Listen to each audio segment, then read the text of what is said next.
Hello बच्चों, let's see. The question says write the names of the functional groups in.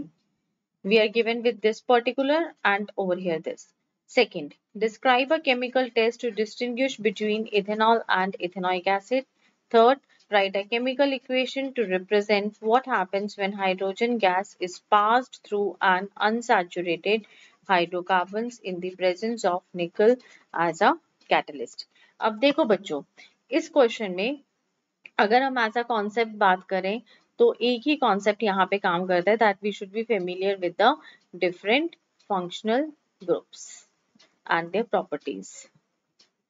ठीक है, अब देखिए कैसे ये कॉन्सेप्ट काम करता है। यहाँ पे हमारा जो फर्स्ट पार्ट है, यहाँ पे फर्स्ट पार्ट क्या है कि R R C double bond O दिया हुआ है।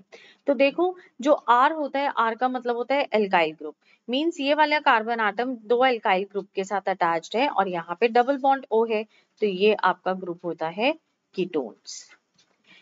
सेकेंड इसमें बी पार्ट दे रखा है R H and C double bond O. तो देखो यहाँ पे एक आपका एल्काइल ग्रुप है और एक हाइड्रोजन है, तो ये ग्रुप जो है वो होता है एल्डिहाइड। ठीक है, next describe a chemical test to distinguish between ethanol and ethanoic acid. तो देखो जो इथेनॉइक एसिड होता है वो होता है CH3COOH। इसको जब हम सोडियम हाइड्रोजन कार्बोनेट के साथ रिएक्ट करवाते हैं तो ये क्या दे देता है CH3COONA plus H2O plus CO2। अब यहाँ पे इस CO2 की वजह से जो है बहुत ज्यादा एफोवेसेंस होती है, एकदम बहुत ज्यादा आप ये कहेंगे बबल्स जो हैं वो आने लग जाते हैं इसमें।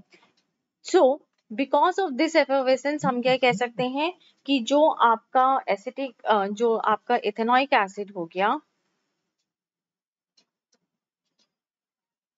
वो सोडियम हाइड्रोजन कार्बोनेट के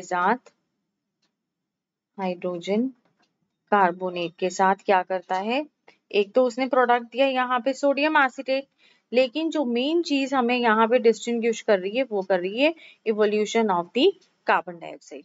but at the same time अगर आप जो है ले लेते हैं इथेनॉल और इसको ट्रीट कराते हैं NaHCO3 के साथ, तो ये जो है इट डू नॉट इवॉल्व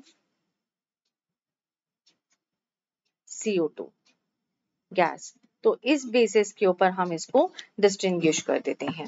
ठीक है, थर्ड पार्ट आपका कह रहा है कि what happens when hydrogen gases pass through unsaturated hydrocarbons. तो देखो अनसैचुरेटेड हाइड्रोकार्बन मान लीजिए हमने इथीन ले लिया, इसके अंदर हमने हाइड्रोजन गैस जो है वो पास कराई।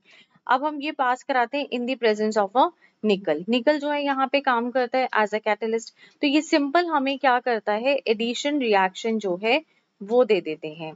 तो एडिशन रिएक्शन का मतलब क्या हुआ कि हमारे पास यहाँ पे हाइड्रोजन है तो डबल बॉन्ड टूट के और यहाँ पे हाइड्रोजन जो है वो आ जाएगा।